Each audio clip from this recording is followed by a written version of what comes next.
pag-usapan ngayon mga kabro ay ni-request ito ng ating kaibigan na si kaibigan Eduardo Discalier Jr. Ito ay tungkol sa MRF acquisition ng Philippine Air Force o tinatawag na Multi-Role Fighter Jet acquisition ng Philippine Air Force. Pero bago tayo magpatuloy, huwag kalimutang pindutin ang subscribe button sa baba, pati na yung notification bell para palagi kang updated sa mga videos na aking i-upload. Maraming salamat at magandang umaga po sa inyong lahat.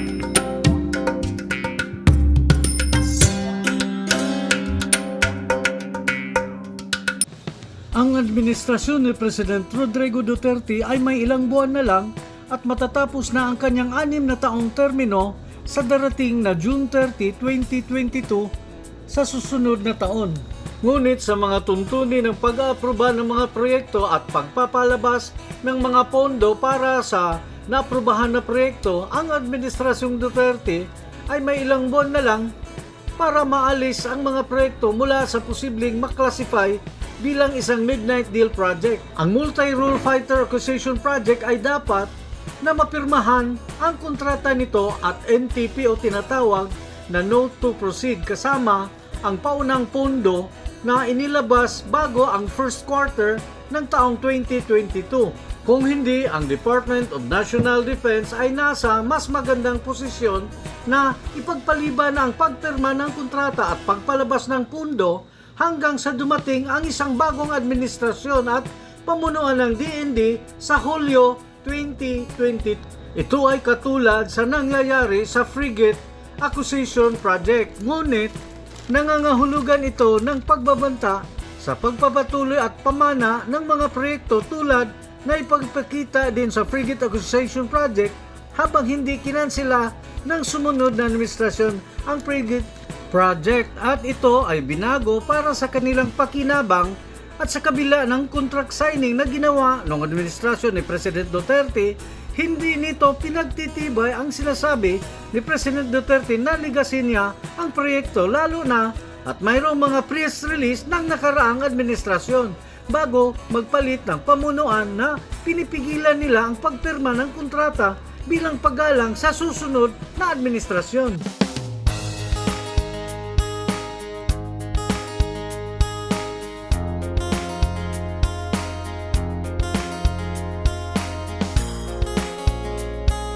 Isang mekanismo upang payagan ang government-to-government deal o tinatawag na G2G sa pagitan ng Pilipinas at sa bansang Sweden ay kailangang ayusin kagad bago malagdaan ng isang kontrata sa pagitan ng Department of National Defense at ng SAAB. Maaaring ito ay isang Defense Corporation Agreement ng Defense Corporation Memorandum of Understanding o tinatawag na MOU. Ang parehong Pilipinas at ang Sweden na pamahalaan ay dapat magsimulang gumawa ng kasunduan sa lalong madaling panahon dahil ito ay kinakailangan bago pa mapirmahan ng isang kontrata sa pagitan ng Department of National Defense or DND at ng SAAB. Habang ang Max Defense PH ay maraming beses na binanggit na ang F-16 Block 70 Viper ay ang mas superior na sasakyan pang hipapawid kaysa sa Just 39 C&D Gripen na hindi ginagawa. Ang Gripen ay isang mahinang sasakyan pang himpapawid. Nangangahulugan lamang ito na ang Viper ay nasa gilid ng Gripen sa ilang mga tampok at kakayahan dahil sa mga pagpapabuti nito kumpara sa mga nakaraang mga henerasyong F-16 na mga variant na ginawa rin itong mas mahal kaysa sa Gripen C&D variant. Ang kasalukuyang Just 39 C&D Gripen na inaalok sa Philippine Air Force or PAF ay sinasabing nasa pinakabagong MS-20 standard at kasama na ang PSO-5 MK4 Pulse Doppler Radar na kung saan ay itinuturing na kabilang sa mga pinakamahusay na non-AESA fire control radar para sa mga fighter aircraft sa buong mundo. Ang MK4 variant ay gumawa ng makabuluhang mga pagpapabuti kaysa mas lumang mga variant ng PSO-5 radar kabilang ang pagbutihin ang hanay ng kakayahang makikita ng mababang radar cross-section targets, enhanced jammer suppression at improved missile lock performance. Ang Just 39 C&D Gripen ay mas murang bilhin kaysa sa F-16 Block 70 Viper at nagbibigay daan sa pagtitipid sa paunang gastos sa pagkuha.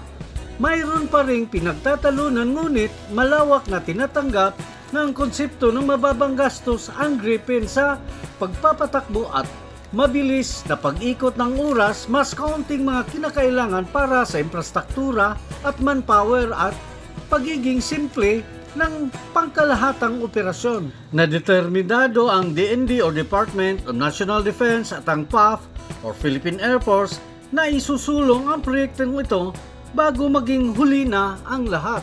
At umaasa ang MAX Defense PH na ang kanilang kahilingan na gawin ang multi-role fighter project na pinunduhan ng national government ay bibigyan ng prioridad na isaalang-alang ang limitadong oras na magagamit.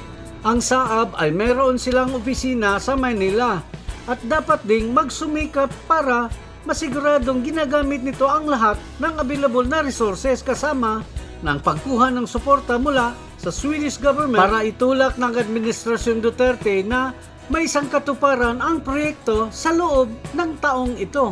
Ang Multi-Role Fighter Acquisition Project ay nasa Horizon 2 phase sa ilalim ng Revised Armed Forces of the Philippines Modernization Program na gagamitin ng Philippine Air Force 5th Fighter Wing. 12 ka-SAAB Gripen multi-role aircraft o mahigit pa ang kukunin ng Philippine Air Force at ito ay nagkakahalaga ng 61.2 billion pesos equivalent to 1.25 billion US dollars at ang negotiated procurement nito ay government-to-government mode of acquisition.